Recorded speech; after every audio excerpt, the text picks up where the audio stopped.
are many difficulties and problems facing countless thousands of Irish people today.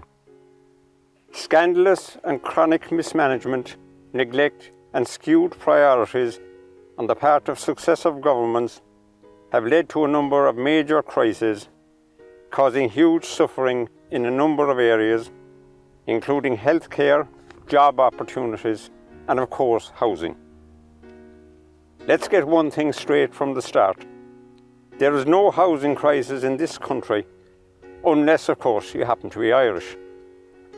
The current government and their predecessors over the past 25 years or so have been willing to move heaven and earth to house every foreign national who arrives here with a hard luck story, and the vast majority of those hard luck stories are well-constructed works of fiction.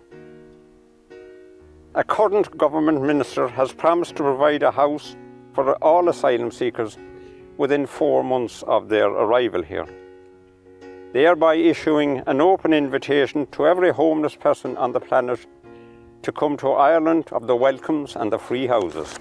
The asylum-seeking racket is by far the biggest racket in Irish history. And I'll give a couple of instances to support that statement. Number one, in 1992, there were a total of 39 asylum claims made in this state in the entire year. That's 39. Just 10 years later, in 2002, the total number of claims exceeded 13,000, a mind-boggling increase of over 33,000%. What was the reason for that incredible increase? Well, was it caused by a 33,000% increase in global persecution, harassment, etc. in the space of a decade? Or was it due to the fact that word of the so-called Celtic Tiger boom went global and Ireland earned a well-merited reputation as the soft touch of Europe where so-called asylum seekers were concerned? Well, you can make up your own minds as to which of the two explanations you believe. I also have a report from the Sunday Independent from last spring, a report by Ali Bracken, headed "The State Pays €500 Taxi Fare for 3 Asylum Shoppers." And this article makes for some very interesting reading. The background to the article is that a few days before that, 3 Palestinians arrived in Dublin and claimed asylum. Now, they arrived from Italy, another EU country, from where they had already claimed asylum. Now, according to EU law, anybody who makes an application for asylum in one country, one EU country, must remain there until their application is processed. I quote now from the article in the Sunday Independent, quote, "The 3 Palestinians had already sought asylum in an EU country before arriving in Dublin, meaning they have a legal obligation to remain in that country where their asylum process was initiated. Those who go on to claim asylum in Ireland, but who have already entered the system in another EU country, can be returned to that original country in line with the law. However, this process is described as arduous by immigration sources and is rarely undertaken. One security source in the immigration sector explained, it is asylum shopping. We see a lot of it. People coming to Ireland even though it is not permitted when they have sought asylum elsewhere.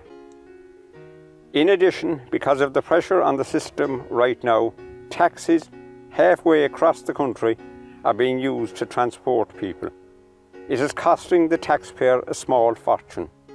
Well, no doubt it is causing the taxpayer a small fortune, but it's still very much a small fortune compared to the billions that have been spent on the asylum racket over the last 25 years. There is universal awareness that the vast majority of so-called asylum seekers are, to put it charitably, a shower of chancers who have no justification for seeking asylum in this country, but who are attracted by Ireland's reputation as being the soft touch of Europe. The Taoiseach is fully aware that asylum seeking is a racket. The Taoiseach knows it, the entire Cabinet knows it, the entire opposition knows it, every TD in the Dáil knows it. Yet it continues at an ever-increasing rate without a single objection from the Irish political establishment. And why? Well, it could be because of the craven desire of that establishment to remain as the progressive, inclusive, good little boys and girls of Europe, who get an occasional patronising pat on the head from their masters in Brussels. And our politicians' eagerness to facilitate the invasion by foreigners is also driven by their devotion to globalism and by enhancing their prospects of themselves, their colleagues, family members and cronies, of securing well-paid cushy numbers in Brussels after they have finished their Dáil careers, careers that have been spent mainly in the shameful destruction of the Irish nation. If the pursuit of globalism and the furthering of naked self-interest means leaving countless Irish people without a home, facing a wretched existence, some of them even dying on the streets, then our shameless politicians are quite willing to allow that to happen. Now, I will ask one simple question. Does anybody seriously believe that we would still have a major housing crisis if there were, say, 1 million fewer foreign nationals in this country? I think the answer to that is pretty obvious. I think the average 7-year-old would be able to answer that question. The reality is that we do not have a housing crisis, we have a mass immigration crisis. The National Party is the only party that are willing to put the Irish people first in relation to housing and to all other matters in the country. Ar yesh ar ai.